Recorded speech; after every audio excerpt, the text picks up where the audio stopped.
di dalam manakib online internasional dari ba'da subuh sebelum subuh khotaman. Tiada lain dan bukan kita diajarkan untuk mampu melaksanakan apapun yang diperintahkan oleh seluruh ahli silsilah untuk mengamalkan, mengamankan dan melestarikan ajaran ini. Masyarakat ikhwan rahimakumullah. Dalam mangkobah tadi yang dibacakan, setiap manusia harus punya keyakinan. Setiap manusia yang berjalan harus berproses. Proses itu yang harus dijalankan setiap manusia, setiap ikhwan. Tidak akan menghasilkan suatu produk yang bagus kalau tanpa adanya kegagalan demi kegagalan. Dari kegagalan-kegagalan itu memacu kita untuk bisa membuat yang lebih terbaik dan terbaik yang bukan hanya diminati oleh diri kita, tapi juga orang lain juga menikmati hasil yang kita perbuat. Begitu pula gambaran daripada seorang ibu yang ingin anaknya hidup dan minta kepada Sultanil Aulia, yaitu Syekh Abdul Qadir Jailani. Maka kehidupan itu betul-betul diinginkan oleh orang-orang yang mencoba mendapatkan kebahagiaan. Maka bagaimana menghargai proses salah untuk benar? Selain jangan mudah, jangan suka, bahkan jangan menyalahkan orang lain, maka nasihat daripada guru agung kita tentang bagaimana jangan menyalahkan ajaran orang lain. Begitu pula apa yang terlihat memompa kita, membuat kita menjadi orang-orang yang bisa istiqomah menjalankan proses itu. Dan proses itu harus bisa dilakukan oleh manusia-manusia yang memang notabene-nya diciptakan wa ma khalaqtul jinna wal insa illa liya'budun, yaitu tidaklah Allah jadikan semata-mata jin dan manusia kecuali beribadah kepada Allah. Dan akhir daripada tujuan kita, kita harus mengabdi sepenuhnya kepada Allah. Dalam butir untayan mutiara mengandung pesan moral, yaitu jangan menyalahkan ajaran orang lain, agar setiap kita harus menyadari dan menghargai fase-fase perjalanan manusia. Bahwa setiap manusia itu berproses dari tidak tahu kepada tahu, dari gelap menuju ke terang, dari buruk menuju ke baik, dari salah menuju kebenaran. Dan banyak lagi pernyataan-pernyataan dari tidak berilmu menjadi orang-orang yang berilmu. Dari yang berilmu menjadi orang-orang yang alim. Dari orang-orang yang alim menjadi orang-orang yang betul-betul warok. Sebab setiap manusia, kecuali manusia paling agung, yaitu Kanjeng Nabi Muhammad SAW, diperjalankan ke lorong ketidaktahuan dan ketidakmengertian yang endingnya, akhirnya tahu dan mengerti diperjalankan kepada labirin kegelapan. Untuk menemukan tentang cahaya diperjalankan ke lembah keburukan. Untuk menemukan permata kebaikan diperjalankan ke arah yang salah untuk menemukan arah yang benar. Sebagaimana sabda baginda Nabi besar Muhammad sallallahu alaihi wasallam, kullu bani adam khoto'un wa khairul khoto'ina tawwabun.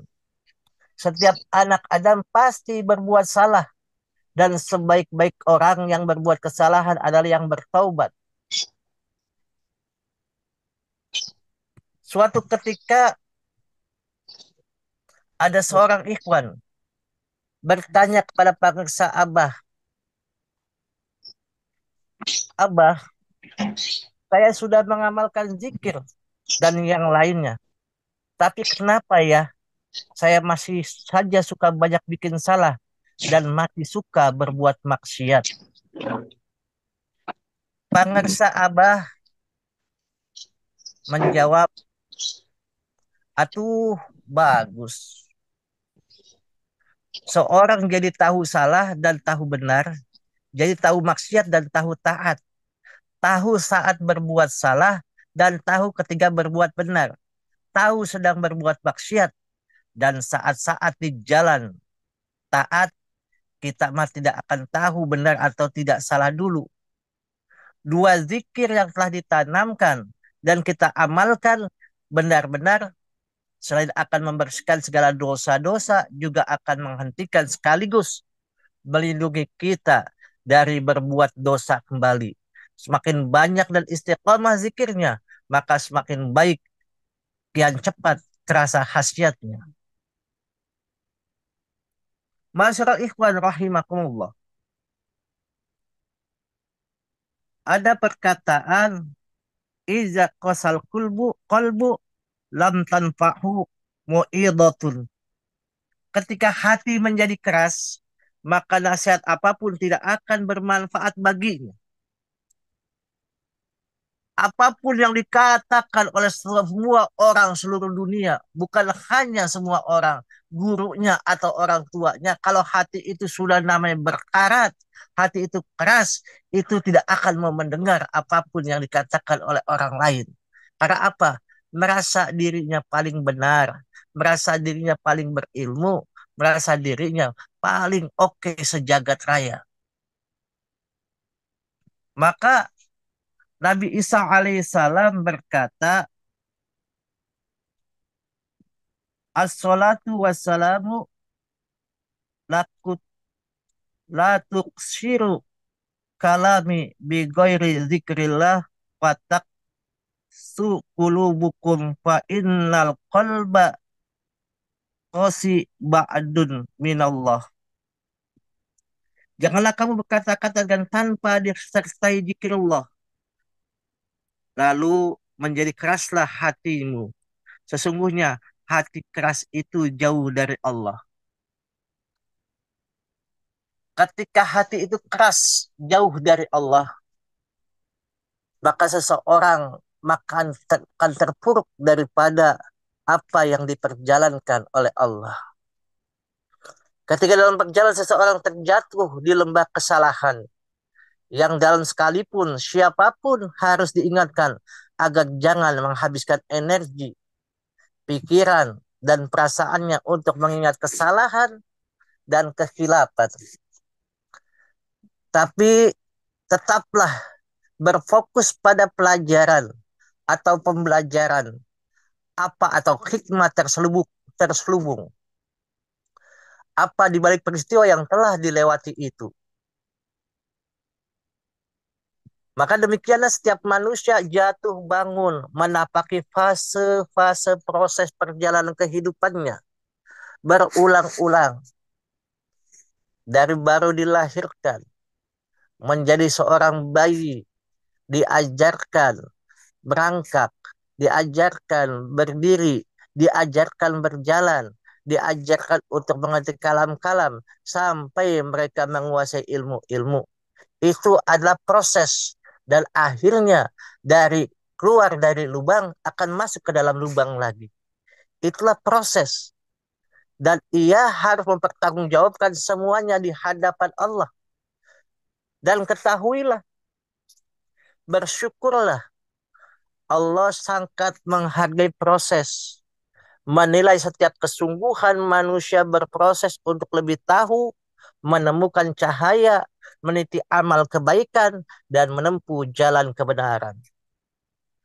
Allah tidak memerintahkan hambanya untuk sukses dalam menempuh proses, tapi memerintahkan untuk terus berusaha dan sabar dalam jatuh bangun, menjalani proses untuk selalu lebih baik, bahkan jadi yang terbaik.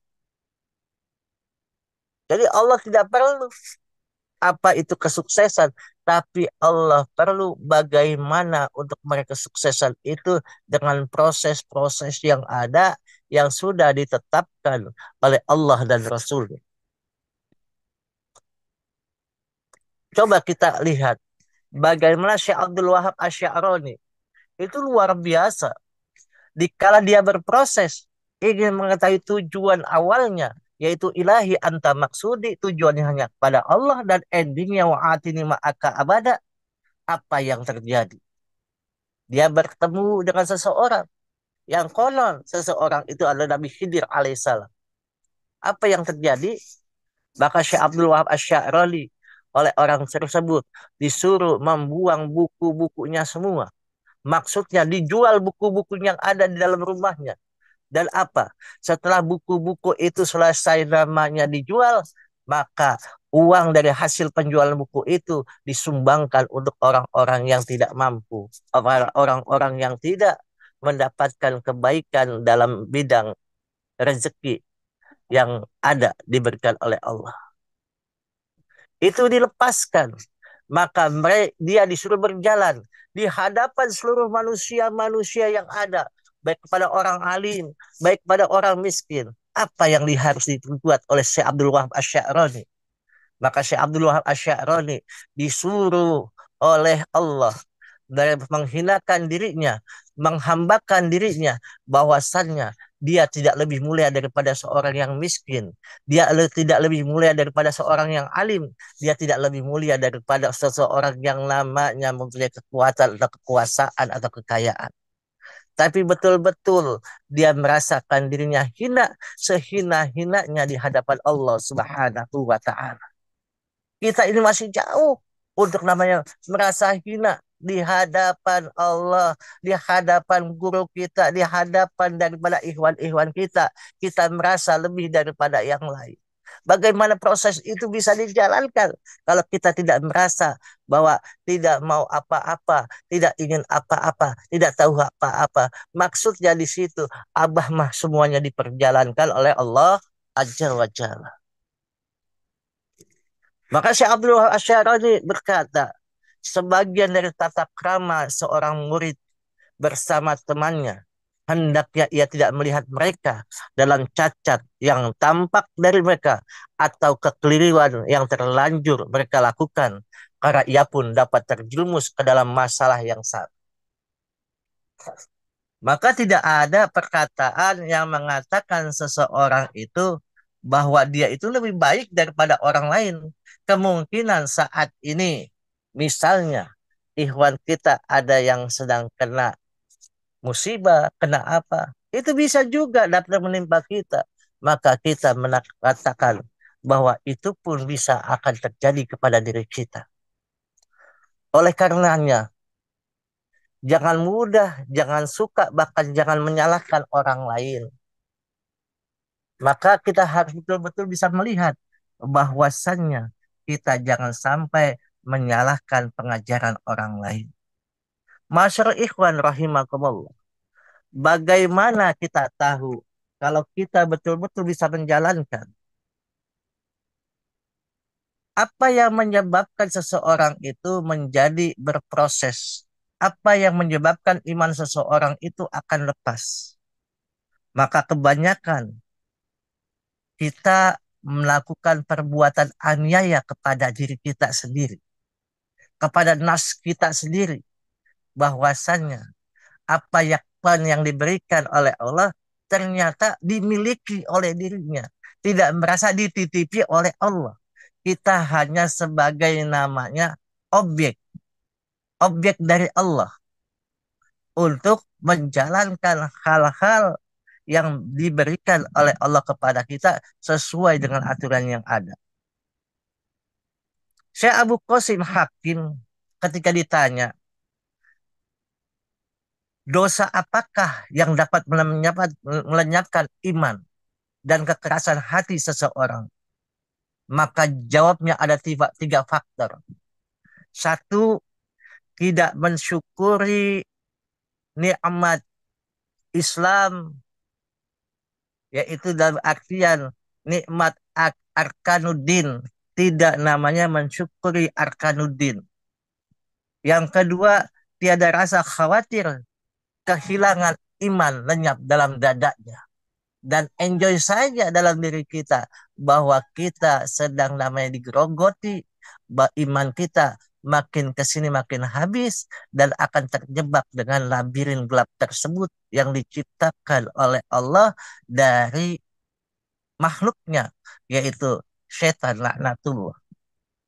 Yang ketiga, zolim atau menganiaya terhadap sesama muslim. Ini yang kita harus cermati. Bagaimana kita harus bersyukur, kita harus khawatir bahwa kita sebentar lagi akan kehilangan iman kita. Dan tidak merasa tenang hidup di dunia ini. Karena semuanya akan kembali kepada Allah. Dan jangan sekali-kali kita zalim menganiaya terhadap sesama muslim. Walaupun kita lihat tidak baik secara mata lahir, tapi kita berikan doa yang terbaik untuk mereka semua. Semoga Allah berkahi semuanya, segalanya, selamanya. Kita dijadikan hamba-hamba Allah, dijadikan seorang ikhwan dan akhwat yang senantiasa bisa mengacak dirinya, bisa menghargai proses yang diberikan oleh Allah Subhanahu wa Ta'ala, agar sinergi perjalanan kehidupan kita akan mampu menembus hal-hal yang memang diberikan oleh setiap manusia. Wa ma khalaqtul jinna wal insa illa liya'budun. Mohon maaf, terima kasih. Wallahul muwaffiq ila aqwamit thoriq. Wassalamualaikum warahmatullahi wabarakatuh.